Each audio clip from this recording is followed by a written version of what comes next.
Good afternoon, Chicagoland, and welcome to another edition of the Green Radio Network. Here on the Green Radio Network, we'll bring you a variety of green topics and the latest information on green technology and transportation. This program features environmental leaders throughout northern Indiana and the entire nation. The Green Radio Network is sponsored by NERPC, the Northwestern Indiana Regional Planning Commission, and the award-winning South Shore Clean Cities. Both entities are leaders in the environmental industry and work together to bring cleaner air and more sustainable living to northern Indiana. Now to introduce Carl Lissick, Executive Director of South Shore Clean Cities and the host of the show. Well, good afternoon. Today our guest is Mr. Bouman. He's the president of the Calumet Heritage Partnership and Chicago Region Program Director at the Field Museum. Mark, welcome to the show. Thanks, Carl. So we wanted to talk today, Mark. What is the National Heritage Area that you're working on here in the region? Well, the National Heritage Area is an area designated by the National Park Service that is not a park. It's not a fenced-in park area, but it's a region.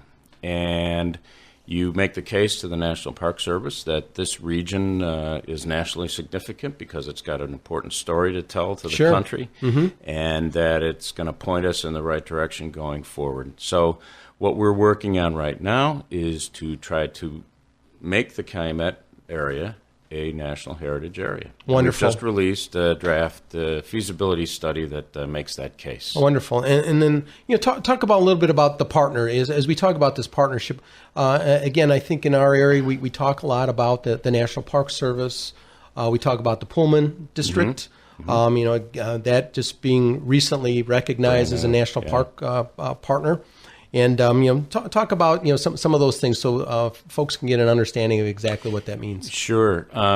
So first of all, the Calumet area, as we think of it, is in Illinois and in Indiana regions. So Pullman is in Illinois. It's a brand new national monument designated in February of 2015. And the Indiana Dunes National Park, Lakeshore, just celebrated its 50th anniversary. Right. So now you have the opportunity to go from park to park and to make some connections between them, in the landscape between them, where you have some amazing biodiversity, but also the beating heart of the American steel industry and BP and all the issues that go around all of that. Yeah, absolutely. And I know this is just such a fascinating area of discovery. So how did it become designated? I know that. How did this actually become designated? Well, this it hasn't become yet. So the main task that you have to do is there are 49 National Heritage Areas in the country. Wow. The first one was in the Chicago region in 1984. It's the Illinois and Michigan Canal National Heritage Corridor. There are there are 49 different ways to get to become one. I see. 49 different ways. I love it. And they say if you've seen one National Heritage Area, you've seen one National Heritage Area. Really? They are to express the uniqueness of a particular place. So you have to, but you do have to jump through a few hoops. They're designated by Congress, but the National Park Service weighs in on advice. So what we've just done is we've jumped through the biggest hoop and prepared a feasibility study, which is what they require. And you have to answer like 12 important questions along the way. Do you have a story, but also do you have a way to make sure that the thing can sustain itself going forward? Sure. So that, to your point about partnership, we've been pulling in people from all across both states to kind of pull this thing together and make it coherent. And as you talk about that, Mark, I mean, how's the reception been working collectively or collaboratively with, state partners? Has it been overwhelming? It's been excellent. It's been and nothing is easy. I know, and that's part of the path we have to move down. But we've had great cooperation from folks at Pullman, folks at the Dunes, a wide collection of partners across the region. And I should say that the Calumet Heritage Partnership itself has been around since 1999, when the first idea for such a thing got floated. and it's a bi-state nonprofit that's had conferences on both sides of the state line running now for 17 years. So how did you get involved with this, being from the Field Museum? How did that evolve? Well, I would say in two ways. First of all, I'm an old professor, so I taught at Chicago. You're not old. Yeah, well, thank you very much. You're not old. So I taught at Chicago State University. I see. And, from my building, I could see the tower at Pullman. Okay, yeah. And I also could see the old blast furnaces at Southworks before they tore them down in the early 90s. And that kind of situated me in the area. And I professed there for, 27 years, which is funny because I'm not even 30. Yeah, you started when you were 2. Right, exactly. And I started at the Field Museum about 5 years ago, and they have been involved in the Calumet region for a very long time, since founding almost 125 years ago. Botanists, zoologists, geologists, spreading out across the region and doing some really the important groundwork that established, what is here in the biodiversity of this area. Sure. So it's been a good meshing of the Field Museum's interests with the broader scope of the region. So the Field Museum's been quite involved with stuff around the region, especially in the last 20 years, too, with environmental education, something called the Calumet Stewardship Initiative that's a network of volunteer stewards with other conservation issues in the region. And, Okay. So as you talk about this feasibility study, what's, when we talk about feasibility, what does that mean? What's involved with that? So the two big questions are, do you have a national story? Okay. And which we do.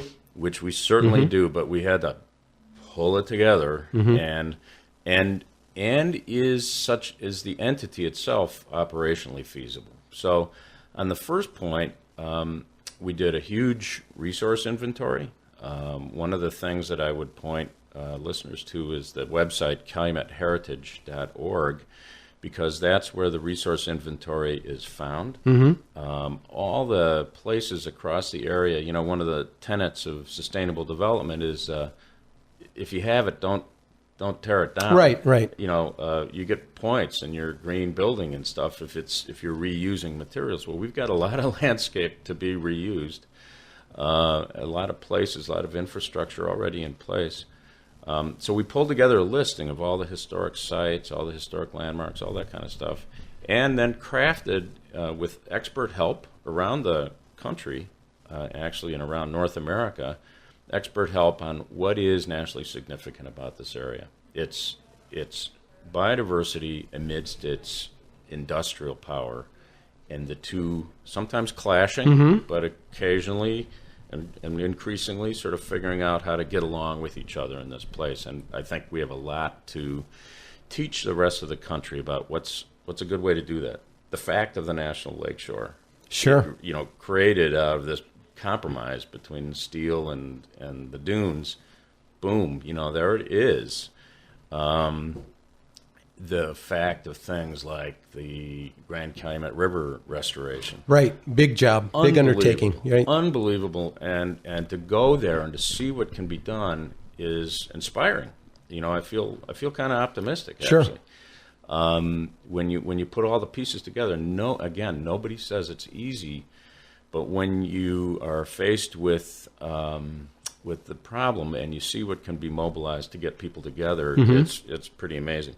And not a mile from that Grand Calumet restoration in East Chicago, you have things like the West Calumet housing project issue right Correct, now. with the lead issues. That's exactly right. It's a legacy issue.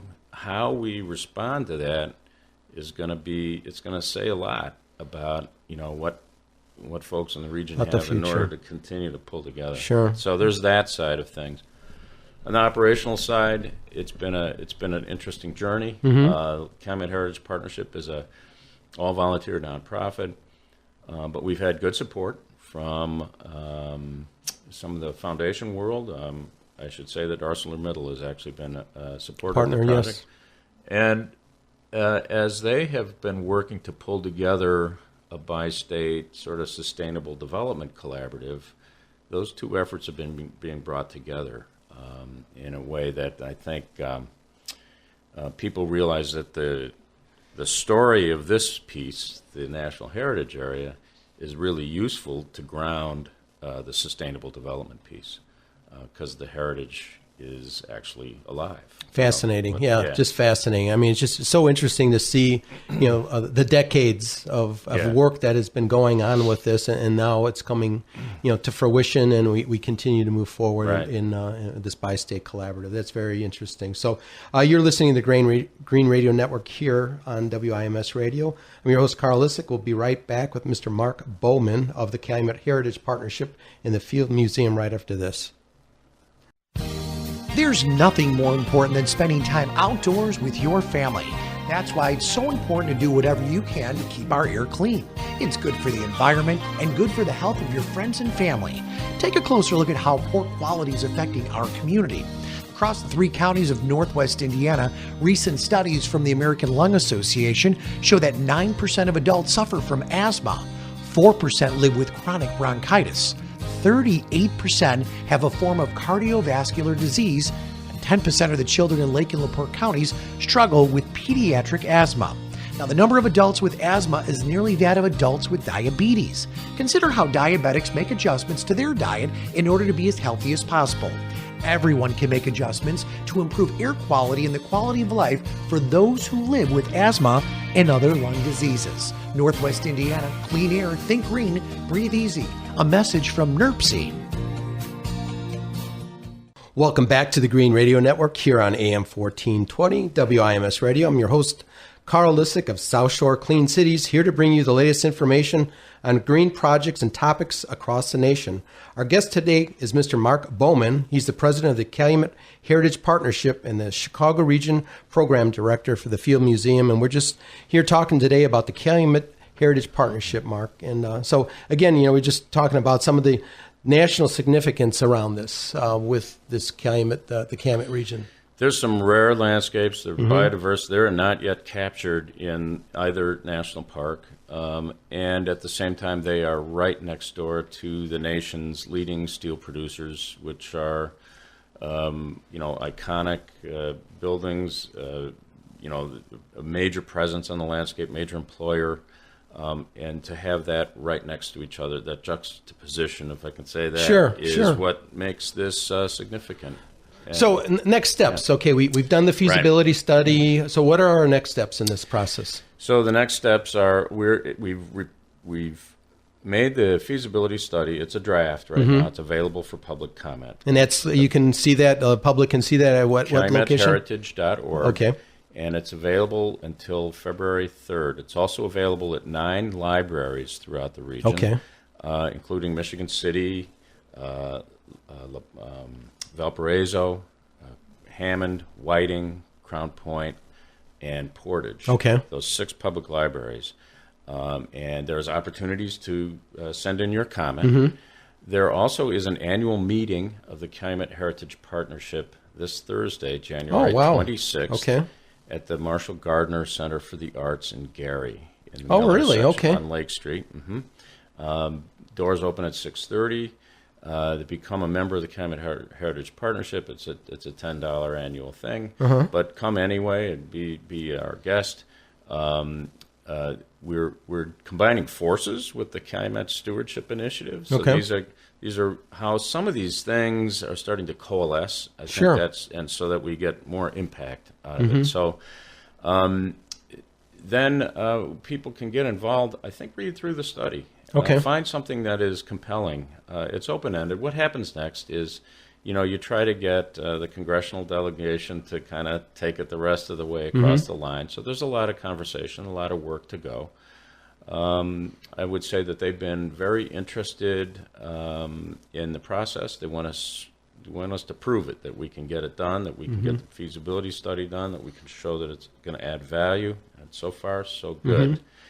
Washington is not a place that I would, bet anything on right now. But, thing about the Heritage Area program is it could be the kind of thing that the new administration likes, because it's built on public-private partnerships. Which it's is not huge. Yep. The Park Service command and control owning all the land in the heritage area. It's meant to be a living landscape.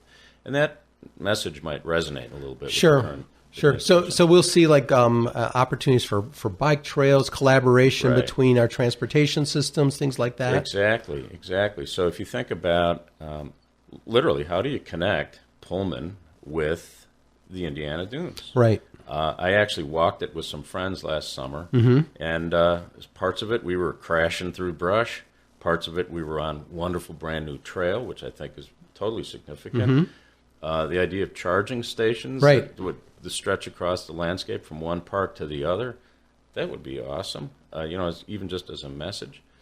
So some of that coordination stuff should Still go that forward. opportunity. And then, like I say, we have a number of really great places captured in the inventory, but we don't really talk about them as a group, as a cluster. Okay. You hear about Gary or you hear about Portage or Whiting, but take it as a whole. So there's a couple of things that have to be done in terms of messaging and wayfinding, which is a real big deal about how you get through these landscapes sure. where people are constantly going, wow, that's amazing. How do I get there? Or, God, was I ever lost? Right. So how do you get that done? If you look at places like Pittsburgh, they have a great National Heritage Area called Rivers of Steel. Okay. They've done a wonderful job with putting the pieces together. So when you talk about that, is there is an area that we're trying to model? And how helpful are they in helping us achieve our goals? They've been fantastically Wonderful. helpful. In fact, they've helped to consult on putting this study together. But again, this is a highly unique. We have a bigger environmental component here than they do. With the in lake our- and- in this- with the lake, with the biodiversity, the dune and swale landscapes, the dunes themselves, the migratory birds here, much more of a resonant part of the everyday landscape. So you say that, Mark, and again, I've been a resident here of the Chicagoland area my whole life, and again, I think getting that message out to our schools and to some of our younger people is so important. And It's huge. It's huge. That's why places like the Dunes Learning Center are such a fantastic partner in many of these efforts, because they get it that you got to get kids outside, Yes. and you got to get them out in the neighborhood where you are. And I would say that's probably the biggest overarching message of the whole thing, is that this is nationally significant. It's nationally important. It is a big deal. If you live here, you live amidst a big deal. Absolutely. And not everybody realizes that. And it's part of valuing the places where you are in life and doing the best you can. Make them walkable, drivable, livable, healthy, good for education. All those virtues, you kind of have built into the overall message of sustainability. Yeah. And So as we come to the close of our show, Mark, what would be some of the things as a resident, as a concerned citizen, as a student that maybe I want to volunteer, maybe I want to get involved? How would you suggest it? I know it said look at the plan itself and kind of pick pieces that you'd like, potentially attend this the annual meeting on the 26th. Yep. But what other things could I do? Well, we are just now coming to, one of the things that will happen on the 26th is we'll find that I will soon be former president of the Calumet Heritage Partnership. I see. I'll still be on the board. The new leadership that's going to be coming in is very interested in figuring out what's a good way to build in the opportunities for that volunteerism. It could be historic preservation on the one hand, something that sounds like heritage. Yep. But definitely it's plugging into things like, check out the Calumet Stewardship website. Sure. And see opportunities, get outside, do something active. And then there's a wonderful series there called the Calumet Outdoors series. It's a monthly chance to take a walk through one of these amazing pieces of landscape with an expert-led hike. Okay. And then keep checking out what's going on at the dunes and the birding festival. So many Pullman things, coming yeah. on. And there are so many things, and they are they do add up.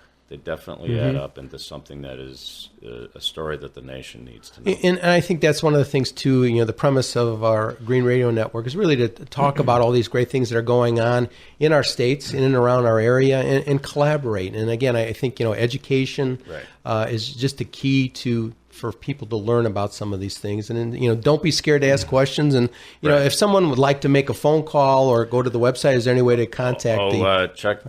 Here's my email. Okay. mbouman@fieldmuseum.org. And if you don't find me there, check out the website, calumetheritage.org.